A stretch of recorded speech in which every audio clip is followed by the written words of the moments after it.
है अभिमन्यु सिंह राघव। तो जैसा कि आप इनके बारे में शायद जानते ही हो, क्योंकि अभिमन्यु सेमीफाइनलिस्ट है रोडीज के। तो अभिमन्यु ने काफी ज्यादा अच्छा वहां पे प्रदर्शन किया था, और मैं आपको बताना चाहूंगी कि ये सिर्फ 22 ईयर्स ऑफ ओल्ड हैं। और अभिमन्यु, आपका बहुत स्वागत है बंसल न्यूज में। तो अभिमन्यु से आइए जानते हैं कि रोडीज की उनकी जर्नी कैसी थी। बहुत सी बातें करेंगे। फिलहाल अभिमन्यु, आपसे जानना चाहेंगे कैसी जर्नी थी रोडीज की। आई थिंक जब भी मुझसे कोई पूछता है कि जब भी मुझसे कोई पूछता है कि रोडीज़ की जर्नी कैसी रही, मेरे पास हमेशा उनके लिए एक ही स्टेटमेंट रहता है, and that is Roadies for me was a life in itself. I think ये शो ने मुझे अपने आप से और रूबरू कराया और अपने आप से और वाकिफ़ कराया, और अच्छाइयों से भी खामियों से भी। इसके साथ साथ मुझे बहुत कुछ सिखाया, बहुत कुछ दिया, and I had a beautiful journey. Okay, तो अभिमन्यु की जर्नी जो रोडीज की थी वो बहुत ब्यूटीफुल थी। उन्हें जिस प्रकार से बताया कि उनको बहुत सी चीजें रोडीज के शो ने सिखाई। अभिमन्यु, एक सबसे खास बात यह है कि जब आप रोडीज के ऑडिशन में गए थे, मैं भी रोडीज की बहुत बड़ी फैन हूँ, तो आपने काफी ज्यादा टैलेंट अपना दिखाया था वहां पे। गिटार भी आपने बजाया था, आपने सिंगिंग दिखाई थी, और साथ में तबला भी बजाया था। कैसे मैनेज करते हैं आप ये सब? इसका श्रेय मेरे पेरेंट्स को जाता है क्योंकि आई थिंक घर पे ही संगीत इस तरीके का माहौल रहता है कि मैं पला बड़ा ही उसके साथ हूँ। मतलब आज भी अगर मैं शाम को कभी घर जाता हूँ तो आज भी हम गुलाम अली साहब की गज़ल सुनते रहते हैं सुबह, और ये मैं 6 साल का था तब से सुन रहा हूँ। तो आई थिंक वो एक कल्चर फैमिली में हमेशा से रहा, number one. Number two, dad का हमेशा एक ट्रांसफरेबल जॉब था, so we used to keep moving around from one place to the other.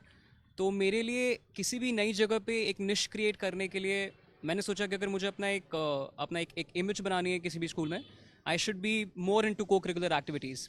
That's how guitar आ गया, तबला आ गया, सिंगिंग आ गई, एंड आई होप लिस्ट ऐसी और बढ़ते जाए। बिल्कुल, किसी रोडीज के फाइनलिस्ट को मैंने इतना टैलेंटेड शायद पहली बार देखा था। अभिमन्यु ने वो कर दिखाया है। अभिमन्यु, आपसे एक और बात जानना चाहेंगे, कैसे आप मैनेज करते हैं? देखिए, मैंने आपका देखा है, आपका यूट्यूब चैनल भी है, आप उसमें बहुत से गाने डालते रहते हैं, गिटार के वीडियोज हैं, गाने के वीडियोज हैं। कैसे, उसका आइडिया कैसे आया आपके पास? मैंने क्लासिकल म्यूज़िक सीखा है 1 साल, एंड आई थिंक जब व्हेन रोडीज हैपन मेरी लाइफ में काफ़ी एक एक सी चेंज आया, एक it was like a paradigm shift in my life. और इस बीच में मैंने रियलाइज़ किया कि if I want my music to be out there, then a YouTube channel will be the best thing. तो उसको दिमाग में रखते हुए मैंने यूट्यूब चैनल बनाया।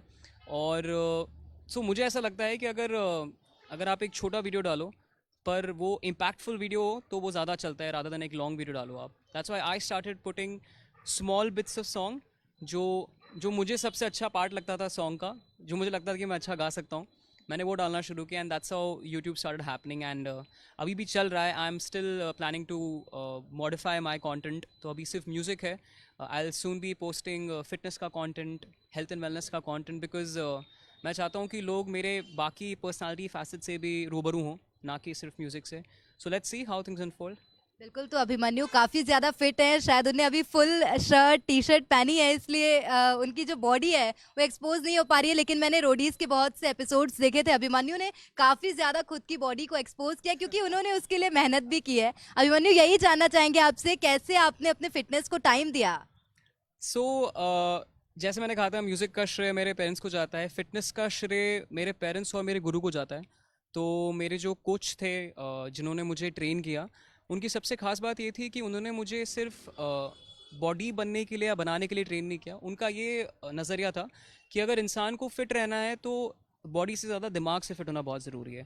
सो रोडीज़ में होता क्या है ना कि बॉडी जो फिट वाले रहते हैं वो बड़ी जल्दी निकल जाते हैं, बट अगर आपका यहाँ पे स्ट्रेंथ नहीं है तो फिर आप चीज़ें संभाल नहीं पाएंगे। सो आई थिंक जो मेरे कोच थे उनका नाम नीतीश शर्मा है, एंड वो मुझे बिल्कुल कहते हैं ना कि एक सही पथ प्रदर्शक मिल जाए आपको तो आपकी चीज़ें काफ़ी सही हो जाती है। सो आई थिंक उन्होंने मुझे बिल्कुल सही तरीके से गाइड किया, चाहे वो डाइट हो, चाहे वो मेरा रूटीन हो।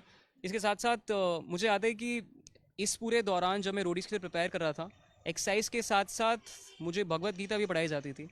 उनका ये मानना था कि अगर इंसान को एक पूरे रूप से तैयार करना है तो उसको सब पता होना चाहिए। उसको ये भी पता होना चाहिए कि सही क्या है, गलत क्या है, सही गलत की सही परख होनी चाहिए, और उसके साथ साथ इंसान में ताकत और जान होनी चाहिए। तो जब ये चारों पांचों चीज़ें साथ मिल के आती है तब आपको एक परफेक्ट कॉम्बिनेशन मिलता है। सो आई थिंक बिल्कुल, तो अभिमन्यु ने बहुत बड़ा मैसेज दिया है कि जब चारों पांचों चीजें साथ में मिलकर आती हैं तो उसका परफेक्ट कॉम्बिनेशन बनता है। अभिमन्यु, कॉम्बिनेशन की अगर बात कर रहे हैं तो आपका फ्रेंड सर्कल रोडीज में देखा गया था बहुत ज्यादा, उसके बारे में अगर आप बताएं तो। बिल्कुल। तो जब मैं कभी भी रोडीज की कोई पोस्ट डालता हूँ तो मैं हमेशा लिखता हूँ कि अपनों के साथ खेला, अपने कमाए, और घर से दूर एक परिवार को पाया। और ये जब भी मैं लाइन बोलता हूँ तो मेरे जहन में 5-6 लोग रहते हैं। एक जबी खान थे, हैं Vipin, Jayant, Varun Sood sir, Akash. So I think ये 5 मेरे बहुत करीब थे, और मैंने सोचा नहीं था कि अपने घर से निकल के जब मैं रोडीज़ पे जाऊंगा, जब इतनी हसड़ बसड़ रहेगी, उस बीच में मैं भी अपने आप को खोऊंगा नहीं। और मेरे को ना खोने का श्रेय मैं सिर्फ इन लोगों को दूंगा, इन 5 को। तो आई थिंक ये 5 नहीं होते तो मैं बहुत जल्दी गुम जाता, बहुत जल्दी टूट जाता। तो आई थिंक इन सब में सबसे करीबी मेरा दोस्त जबी था, जिन्होंने मेरी जगह ली थी जब मैं वोट आउट हो गया था। सो आई थिंक वो कहते हैं ना कि आप जब जब जिस समय आपको अपना अपना मिलना रहता है, उस समय पर ही अपना मिलता है। सो आई थिंक उस रोडीज़ की जर्नी पर मैंने एक अपना कमाया है, एंड अभी भी मैं उनसे बहुत क्लोज़ हूँ, अभी मैं उनसे बात करता हूँ, और इंशाल्लाह मुझे पता है कि आगे भी ये दोस्ती मिसाल बनाएगी। बिल्कुल, तो आगे भी दोस्ती मिसाल बनाएगी। तो अगर आप सोच रहे हो कि किसी प्रोग्राम में, किसी शो में सिर्फ कॉम्पिटिटर्स हमें मिलते हैं, तो ऐसा बिल्कुल भी नहीं है। अभिमन्यु जिस प्रकार से बता रहे कि उनके वहीं पर दोस्त बने। अभिमन्यु, रोडीज की जर्नी की बात हो रही है तो एक जानकारी और चाहेंगे। जैसा कि आप बता रहे हैं कि आपको म्यूजिक में काफी ज्यादा इंटरेस्ट है and Roadies is all about sports, तो आपने वहां पे कैसे म्यूजिक को मेंटेन किया आपने? सो जब हम जर्नी पर थे तब तो हमें उतना टाइम नहीं मिलता था म्यूज़िक का, पर मैं अपना गिटार लेकर गया था। तो होता यूँ है कि रोडीज़ पर कभी कभी चीज़ें इतनी ज़्यादा इंटेंस हो जाती हैं और इमोशंस इतने हाइटन हो जाते हैं, तब एक ही चीज़ बचती है लोगों को काम डाउन करने की, वो होता है गिटार और म्यूज़िक। तो मुझे अभी भी याद है, कभी कभी कुछ ऐसी रातें हुआ करती थी, हम देर 3-4 बजे तक शूट करते थे, और वहाँ से वापस आए हैं, टास्क का सब में परेशानी सी अनबन सी बैठी हुई है। तो मैं सोचता था कि अगर मैं चुपचाप गिटार लेके बैठ जाता था, उस 10-15 मिनट के लिए हम सब एक होते थे। तो सबसे सबसे खास बात उस म्यूज़िक की ये थी, वो कहते हैं ना, जो जो आदमी संगीत के करीब रहता है वो आदमी खुदा के पास रहता है। तो मैं जब अपना गिटार लेके बैठता था तो हम भले चाहे दूसरी टीम वाले होंगे, पर सब साथ मिलके उस 10-15 मिनट के लिए भूल जाते थे सारे गिले शिकवे। और आई थिंक इस तरीके से म्यूज़िक ने मुझे सबको एकजुट रखने में बहुत मदद किया रोडीज़ की जर्नी पर। ओके, तो म्यूजिक ने सभी को एकजुट रखने में बहुत मदद करी। अभिमन्यु, एक बात ये देखी थी मैंने अभी, मैं आपको इंस्टाग्राम पे फॉलो करती हूँ इसलिए मैंने कुछ दिन पहले देखा था, आपने एक रील डाला था, उसमें आप कोई इंस्ट्रूमेंट प्ले कर रहे थे। वो इंस्ट्रूमेंट आमतौर पर देखा जाए तो शायद उसके बारे में किसी को जानकारी नहीं होगी, आपने कैसे उसे प्ले करना सीखा? मुझे लगता है शायद केरला में जो कला मंडलम है वहाँ वो इंस्ट्रूमेंट है, लेकिन आपसे उसके बारे में पूरी जानकारी चाहूंगी। श्योर। तो मैंने अभी एक वर्कशॉप करी थी पौंडीचेरी में, जिसका नाम था आदि शक्ति करके। और वहाँ पे कुडियट्टम, जो एक केरला का आर्ट फॉर्म होता है, उसमें मिज़हावू कहते हैं उस इंस्ट्रूमेंट को। तो उस इंस्ट्रूमेंट को यूज़ करते हैं। तो हमारी क्लासेस हुआ करती थी, 10 दिन की वर्कशॉप थी, पर क्योंकि मैंने तबला सीखा हुआ है, मेरे लिए बीट इंस्ट्रूमेंट बजाना रिलेटिवली ईजी हो जाता है। सो मैंने 1-2 बार बजाने की कोशिश की, और जब मेरा वो ताल का संबंध बैठ गया तो मैं उसको ढंग से बजाने लग गया। पर उसकी खास बात ये होती थी कि जब वो बजाया करते थे तो 10-12 लोग साथ बजाते हैं, और जब 10-12 लोग साथ में उस इंस्ट्रूमेंट को बजाते हैं तो एक बहुत अलग तरीके की ब्यूटीफुल एनर्जी जनरेट होती है, जो I think which is equivalent to a good meditation form. So I think that's the history of मिज़ाओ इन माई लाइफ। ओके, तो मिज़ाओ है उस इंस्ट्रूमेंट का नाम, और काफ़ी ज़्यादा इंटरेस्टिंग है वो। अगर आपने अभिमन्यु के अकाउंट में वो ना देखा हो तो आप लोग भी देखिए, क्योंकि वो बहुत इंटरेस्टिंग है। और जब वो बजता है तो सीरियसली फील होता है कि एग्जैक्टली बीट्स बज रहे हैं। अभिमन्यु, रोडीज की जर्नी की अगर बात करें तो नेहा मैम ने काफ़ी ज़्यादा आपको ऑडिशन राउंड में सपोर्ट किया था, उसे लेकर कुछ कहेंगे? जब मैं वहाँ खड़ा हुआ था और 2 लाइट्स बज चुकी थी मेरे लिए, एंड मैं देख रहा हूँ कि मुझे जाने के लिए 4 लाइटें चाहिए और मेरे पास 2 लाइटें ही हैं। और मैं तब तक, वो कहता है ना कि आदमी जब इतनी मेहनत करता है और फिर एकदम से उसको एक ऐसा झटका लगता है जिससे वो थोड़ा टूट जाता है। पर उस समय पे जब मैं नेहा मैम को देख रहा था मेरे लिए पिच करते हुए, तब मुझे लग रहा था चलो ये हासिल कर लिया मैंने। मैं बड़ा खुश था कि चलिए इतनी बड़ी, मतलब I look up to her, she is such a strong woman, इतनी बड़ी हस्ती हैं वो, और वो अपने पद से अलग होके मेरे लिए लड़ रही थी। इससे बड़ी बात मेरे लिए कोई थी नहीं। और मेरी खुशकिस्मती है कि मैंने अपनी जर्नी की शुरुआत उनके साथ करी, और जर्नी की समाप्ति भी उनके साथ ही रही। So I am more than glad कि मैं उनसे रूबरू हो पाया, उनके उनके सानिध्य में रह पाया और उनसे बहुत कुछ सीख पाया। बिल्कुल, तो नेहा मैम ने उनको बहुत सपोर्ट किया था, अभिमन्यु उनको भी बहुत बड़ा थैंक्स दे रहे हैं बंसल न्यूज़ के माध्यम से। तो चलिए आपको और ज़्यादा अभिमन्यु के बारे में बताते हैं। अभिमन्यु काफ़ी ज़्यादा फिटनेस कॉन्शियस हैं, जैसा कि आप देख ही रहे हैं अभिमन्यु को। आप कैसे मैनेज करते हैं? देखिए जब जो लोग जिमिंग करते हैं, चीट डाइट काफ़ी ज़्यादा देखी जाती है। वो लोग वेट करते हैं उस दिन का जिस दिन वो अब अपनी डाइट को चीट कर सकते हैं। कैसे आप उसे मैनेज करते हैं? देखिए मेरा एक बहुत सिंपल सा फंडा है। मैं बहुत ज़्यादा हैवी वेट लिफ्टिंग में या बहुत स्ट्रिक्ट डाइट में विश्वास नहीं रखता। मेरे हिसाब से अगर आपको एक फ़िट फिज़ीक चाहिए जो हेल्दी भी रहे, दिखने में भी अच्छे लगे, सो आपको ट्रेनिंग रेजिम मिक्सअप करनी चाहिए, नंबर वन। नंबर टू, आपको अपनी डाइट के साथ ध्यान रखना चाहिए कि वो सस्टेनेबल रहे, क्योंकि लोग क्या करते हैं, लोग इतनी स्ट्रिक्ट डाइट बना लेते हैं कि वो उस बॉइल्ड खाने के कारण फिर उनको चीट डे खाने का मन करता है। पर अगर आप अपना खाना ही इस तरीके का रखेंगे कि आप उसमें थोड़ा मसाला भी डालें, क्योंकि मसाला डालने में खराबी नहीं है, बस आप उसको मेजर करके डालें। हम इंडियंस क्या करते हैं, हम खाना लेते हैं उसमें इतना सारा तेल डाल देते हैं। तो अब अगर हम उसको थोड़ा ध्यान रखें और थोड़ा देख कर नाप कर डालेंगे, आई थिंक हर किसी की फिज़ीक यहाँ बहुत अच्छी हो जाएगी। Not just for physique, I think अगर आदमी अपना खाने पीने का ख्याल रखे तो तन से मन से सबसे वो स्वस्थ रहेगा, जो बहुत ज़रूरी है हमारे इंडिया में होना। So I think that's the key to my fit routine.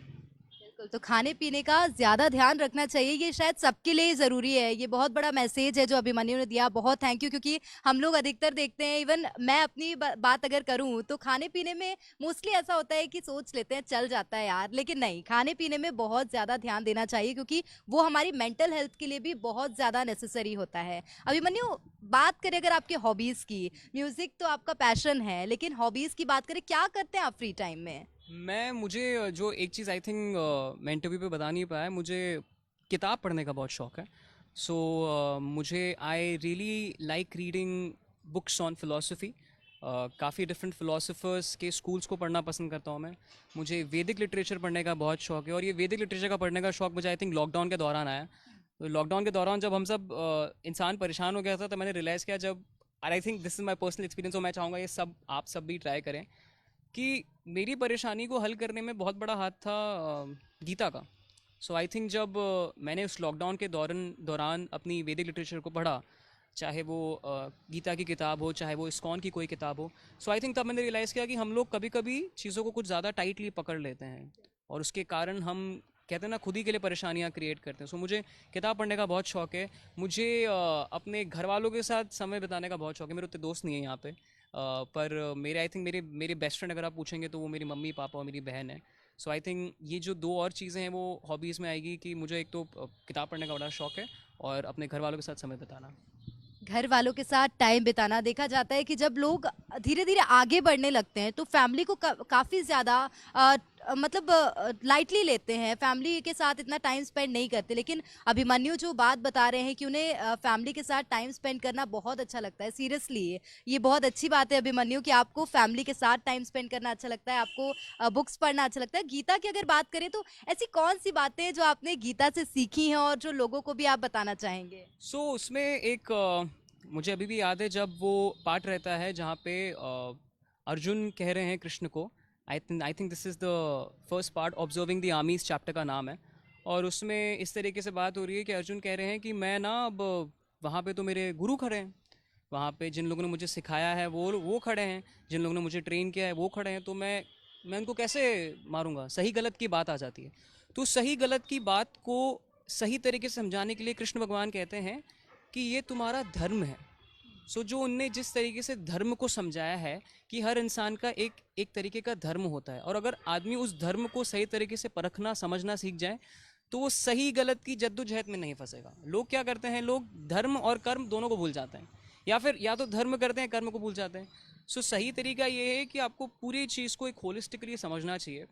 And जब कृष्ण जी उनको 11th चैप्टर में अपना ओरिजिनल फॉर्म दिखाते हैं और वो कहते हैं कि I am the supreme Lord, तो वो कहते हैं ना कि एक बड़ी अच्छी चीज़ लिखी किताब में, कि अगर आपको ऊपर वाले पे भरोसा है ना, एक अपने पे भरोसा और एक ऊपर वाले पे भरोसा, और चीज़ें अपने आप सही हो जाएंगी। सो आई थिंक कुछ बहुत चीज़ें ऐसी बताने के लिए, बट ये दो चीज़ें मेरे दिल के बड़ी करीब हैं, कि एक तो अपने धर्म और अपने कर्म को समझना, साथ में अपने पे भरोसा रखते हुए ऊपर वाले पे भरोसा करना और ये सोचना कि यार ऊपर वाला है, जो होगा सोच समझ के होगा, सही तरीके से होगा, सही राह पे होगा और सही समय पर होगा। बिल्कुल, तो believe in God but first believe in yourself, सबसे बड़ा जो मैसेज है गीता का वही है। अभिमन्यु ने जिस प्रकार से हमें बताया, चलिए आपसे और बातें करेंगे पर्सनल लाइफ की। अगर बात करें अभिमन्यु, देखिए फैन फॉलोइंग तो आपकी बहुत ज्यादा है। यहाँ आने से पहले भी मुझसे बहुत लोगों ने बोला कि Abhimanyu Abhimanyu is coming in Bansal news. अब क्या माना जाए पर्सनल लाइफ में, who is the one lucky? अभी तो कोई बिल्कुल समय ही नहीं है मेरे पास लकी का। आई थिंक मेरा पूरा समय अभी मैं मेरी बड़ी बहुत सारी मेरे सपने हैं, मेरे काफ़ी एस्पिरेशंस हैं मेरी ज़िंदगी में और मैं उनको ना अभी वो कहते हैं ना कि आप, एक होता है भागना, एक होता है उनको उनको मतलब सोना उठना उन्हीं को देखना हमेशा। तो मेरे लिए अभी वो ड्रीम्स को हासिल करना मेरे लिए सबसे बड़ी बात है, क्योंकि जब मैं अपने आप को सही तरीके से पालूंगा, जब मैं अपने आप को पूरी तरीके से समझ जाऊंगा और मैं जो चाहता हूँ वो मैं बन जाऊंगा, तब जाके मैं अपने अदर हाफ या जो लकी वन है उसको उस तरीके से इंपॉर्टेंस दे पाऊंगा। So I think at the moment मेरी लाइफ में कोई ऐसा है नहीं। मैं चाहता हूँ अपने आप पे काम करना, अपने पैरों पे और अच्छे से खड़े होना, जिससे अपने लकी वन को भी मैं अच्छे से संभाल पाऊँ। बिल्कुल, तो अभी कोई नहीं है लकी, तो अगर आप लोग चाह रहे हैं अभिमन्यु को, आप पर्सनली डीएम कर सकते हैं। आपने जिस तरह से सुना कि उन्होंने क्या बोला। चलिए अभिमन्यु, रोडीज की जर्नी की बात करते हैं। क्या लगता है आपको, जिस प्रकार से आप रोडीज वहां गए, वहां पे आपने जैसा परफॉर्म किया, लेकिन सबसे बड़ी बात होती है आइडिया। आइडिया कहाँ से आपको कि आपको भी उस फील्ड में जाना चाहिए, एक बार आपको एटलीस्ट ट्राई करना चाहिए, क्योंकि ट्राई करना सबसे बड़ी बात होती है। आई थिंक जो मुझे बहुत ज़्यादा ख़ास लगा था इस बार के सीज़न में, वो था रेवोल्यूशन। सो रोडीज़ के जो पुराने सीज़न रहे हैं वहाँ पे आपने थीम देखी होगी, वो होगी extreme, guts and glory, X1 X2। किसी ने बदलाव की बात नहीं करी। सो अभी तक जो भी रोडीज़ पे आया करते थे, जब भी इंटरव्यू हुआ करता था, उनसे पूछते थे तुझे शो जीतना है, पर इस बार हमसे क्या पूछा, तुम्हें बदलाव लाना है।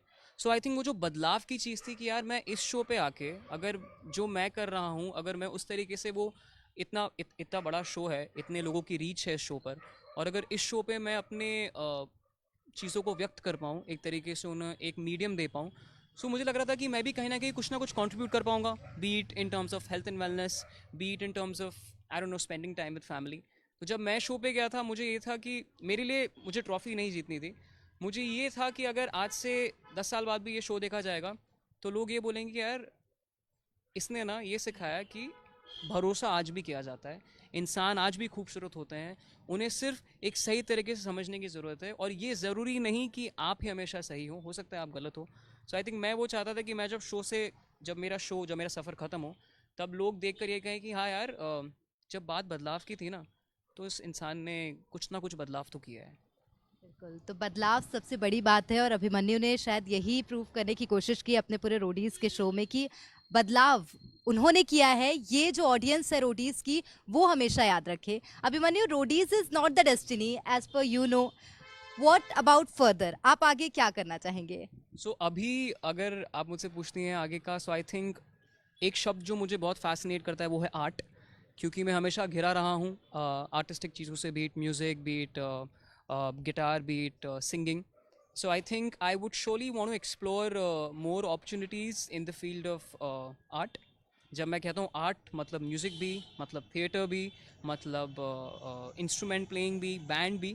सो मैं अपने आप को कहीं नैरो डाउन नहीं करना चाहता कि यार मैं ना इसके बाद मुझे ना एक्टर बनना है, नहीं नहीं, मुझे इसके बाद आर्ट बनाना है। अब मैं वो आर्ट किस तरीके से बनाऊं, किस माध्यम से बनाऊं, और क्या यूज़ करके बनाऊं, कि वो गाना हो या थिएटर हो या एक्टिंग हो।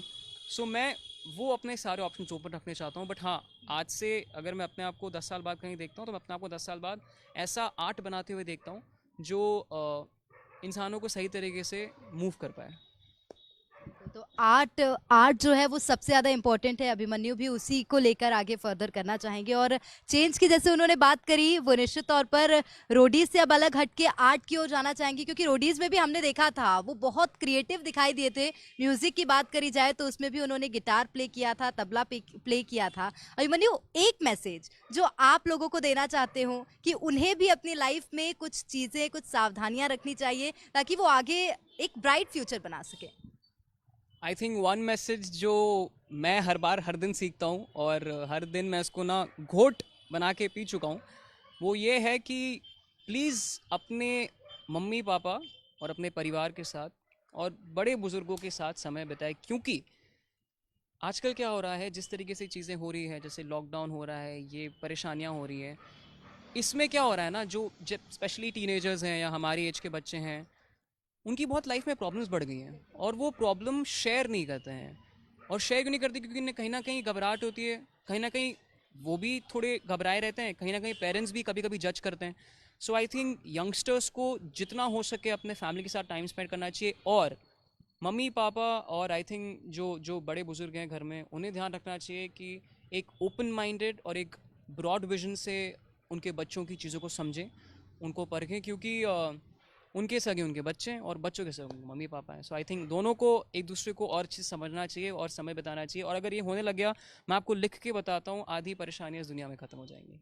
तो there should be a perfect harmony in parents and children. तो जो अभिमन्यु ने ये मैसेज दिया है, एक बात अगर रोडीज की करी जाए, क्योंकि रोडीज मुझे लगता है कि आपने उसमें इतना अच्छा प्रदर्शन किया था, क्योंकि मैंने भी देखा और मैं शायद उस टाइम से आपकी फ़ैन हो गई थी। तो बिल्कुल मैं उसकी अगर बात करूँ तो क्या लगता है आपको फैमिली से कैसे सपोर्ट था और कैसे आपने उसको लेके फर्दर आगे काम किया उसे लेके? और निश्चित तौर पर अभिमन्यु, एक बात ये है कि अगर फैमिली से सपोर्ट नहीं हो तो बहुत बार देखा जाए कि इंसान नहीं कर पाता बेटर, लेकिन कैसे आपकी फैमिली ने आपको सपोर्ट किया और आगे बढ़ाने में, क्योंकि वहां पे बहुत से चैलेंजेस होते हैं, it's all about challenge Roadies में देखा।